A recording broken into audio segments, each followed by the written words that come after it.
Assalamualaikum warahmatullahi wabarakatuh. Masih bersama saya Ustazah Khairul Rahma dalam pelajaran seni budaya. Nah, bagaimana nih keadaannya? Semoga kita selalu semangat dan selalu diberi kesehatan oleh Allah Subhanahu wa taala. Sebelum memulai pembelajaran, alangkah baiknya kita berdoa terlebih dahulu dengan membaca Al-Basmalah. Bismillahirrahmanirrahim. Ya, kali ini kita akan mempertajam atau memperjelas pelajaran dari materi kita minggu yang lalu, yaitu tentang seni tari. Untuk lebih jelasnya, perhatikan video pembelajaran berikut ini. Jangan lupa ditonton dari awal hingga akhir. Sebelum kita mulai pelajaran kita akan bahas hadis terlebih dahulu. Nah, di sini ada dalil tentang Surah An-Nahl ayat 78. Dan Allah mengeluarkan kamu dari perut ibumu dalam keadaan tidak mengetahui sesuatu pun. Dan Dia memberi kamu pendengaran, penglihatan, dan hati agar kamu bersyukur. Ayat tersebut dijelaskan bahwa dalam kesenian, kata pandangan atau penglihatan dijadikan pijakan dalam mengembangkan seni rupa. Kata pendengaran menjadi pijakan dalam mengembangkan bidang seni suara. Gabungan dari kata penglihatan dan pendengaran menjadi pijakan dalam bidang seni pertunjukan. Nah, kita lanjut ke materi kita. Nah, kali ini kita akan melanjutkan pelajaran kita tentang seni tari, yaitu lebih tepatnya membahas latihan melakukan gerak sesuai iringan. Nah, jadi ini materi di bab 3 tentang seni tari kelas 7. Kita masuk ke bagian pertama, yaitu gerak dan iringan. Ketika kita melakukan gerak, ada tingkatan tinggi maupun rendah, seperti kadang berdiri, duduk, atau melompat. Tinggi rendahnya gerak yang kita lakukan sering disebut dengan level. Perhatikan dan amati gambar berikut. Nah, ini ada gambar 1, 2, 3, 4, 5, dan gambar 6. Setelah mengamati gambar tadi, jawablah pertanyaan berikut. Nah, jadi ini dijawabnya dalam hati aja atau diucapkan dengan lisan aja, dijawabnya di rumah masing-masing ya.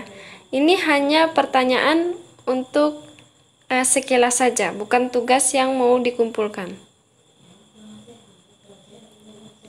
Apakah ada kelompok penari yang posisinya lebih tinggi dari penari lain? Kemudian, apakah ada penari yang berdiri sejajar dengan penari lain? Yang terakhir, coba kamu bandingkan perbedaan di antara kedua gambar tari berikut. Nah, abang-abang, kakak-kakak bisa jawab pertanyaan ini setelah melihat gambar yang tadi ya.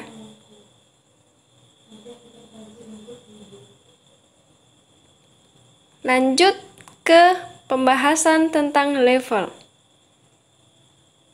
Nah, di Indonesia ada juga tradisi yang dilakukan dengan level tinggi, yaitu melayang, tepatnya daerah Nias dengan melompati batu. Tradisi ini telah hidup ratusan tahun silam dan masih dipelihara sampai saat ini. Melakukan gerak tari menunjukkan gerak yang dilakukan dengan level rendah, level sedang, dan level tinggi. Nah, kita bahas ke bagian yang pertama, yaitu gerak level rendah, dilakukan menyentuh lantai. Kemudian, gerak level sedang dilakukan sejajar dengan tubuh. Sedangkan gerak level tinggi dilakukan sebatas kemampuan penari melakukan gerak secara vertikal. Nah, berikut contohnya. Ini di sini terdapat gerak level rendah, sedang, dan tinggi. Desain ini dapat memberikan kesan dinamis terhadap gerak yang dilakukan. Jadi di sini ada gambar 61 yang menunjukkan gerak dengan berbagai macam level. Kemudian di gerak 2 juga menunjukkan berbagai macam level dengan aksi yang berbeda-beda.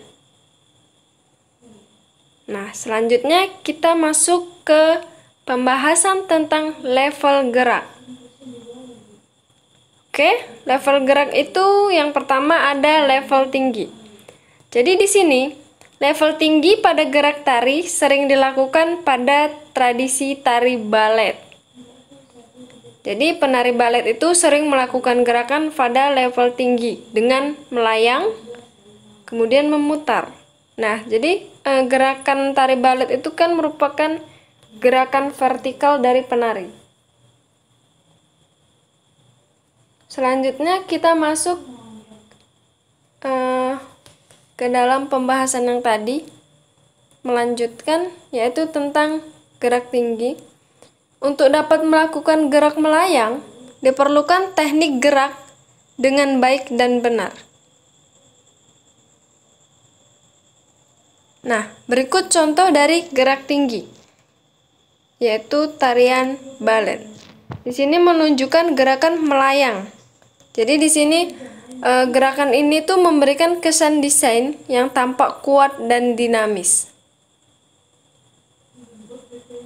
Nah, pada level tinggi juga dapat dijumpai pada tari tradisi di Indonesia. Nah, ditunjukkan tentang tarian perang dari suku Dayak. Salah seorang dari penari melompat dan memberi kesan dinamis dan kekuatan yang luar biasa.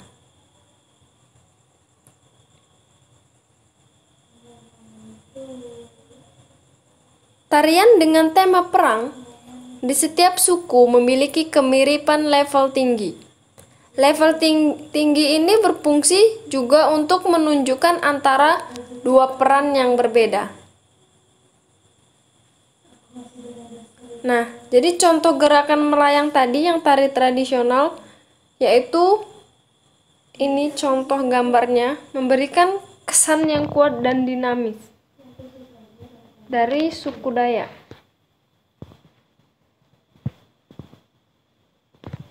Nah, selanjutnya kita masuk ke dalam level sedang.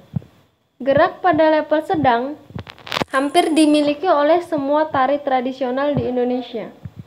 Level sedang ditunjukkan pada posisi penari berdiri secara lurus di atas pentas, yaitu menunjukkan posisi penari berdiri dengan menggunakan tongkat dan kaki diangkat. Properti dengan menggunakan tongkat sering dijumpai pada gerak tari Jawa, Sunda, Kalimantan, dan Papua, serta daerah lain. Tongkat dapat berupa tombak atau sejenisnya, digunakan biasanya menunjukkan bahwa tari tersebut bertema peperangan.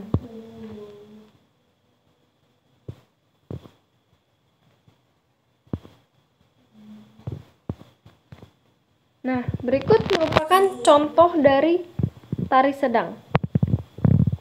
Di sini menunjukkan gerak level sedang. Gerakan ini memberikan kesan maskulinitas secara kuat dan dinamis.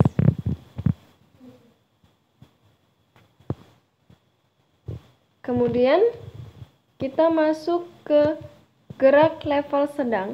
Ditunjukkan saat penari melakukan gerak rampak dengan badan agak condong. Pose gerak seperti ini memberikan kesan kokoh dan kuat. Gerak ini juga memberikan kesan maskulinitas, yaitu gerakan yang bisa ditarik atau ditarikan untuk peran laki-laki.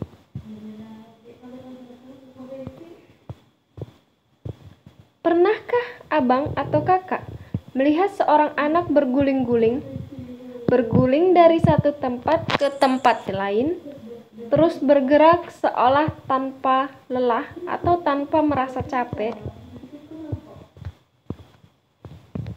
Gerak berguling yang dilakukan dalam tari disebut dengan level rendah. Ketinggian minimal dicapai penari adalah pada saat rebahan di lantai.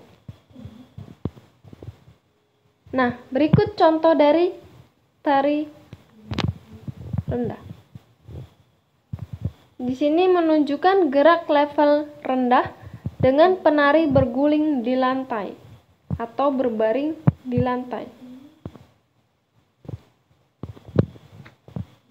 Nah, jadi karena kita sudah membahas materi tentang gerak tari, tugasnya adalah tuliskan hubungan antara gerak tari dengan level tinggi.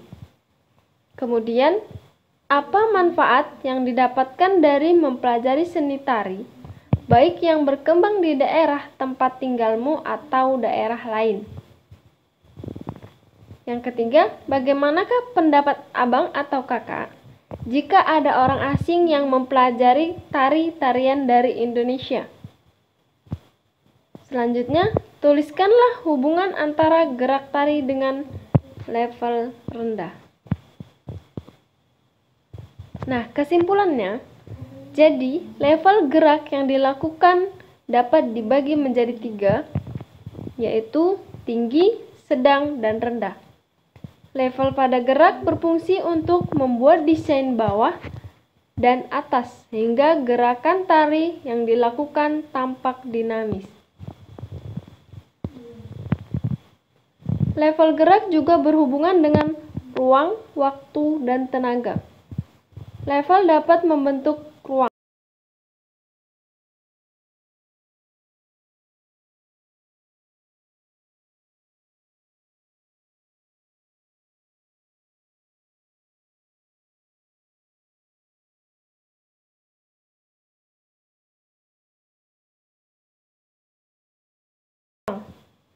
Untuk membentuk ruang membutuhkan waktu. Untuk membentuk ruang dan waktu tentu membutuhkan tenaga untuk dapat melakukan gerak sesuai dengan intensitasnya. Nah, sampai di sini aja pembahasan kita. Terima kasih karena sudah memperhatikan videonya. Jangan lupa dikerjakan tugasnya. Sekian dari saya. Terima kasih karena sudah memperhatikan videonya. Jangan lupa untuk selalu mengerjakan tugasnya. Selalu semangat. Wassalamualaikum warahmatullahi wabarakatuh.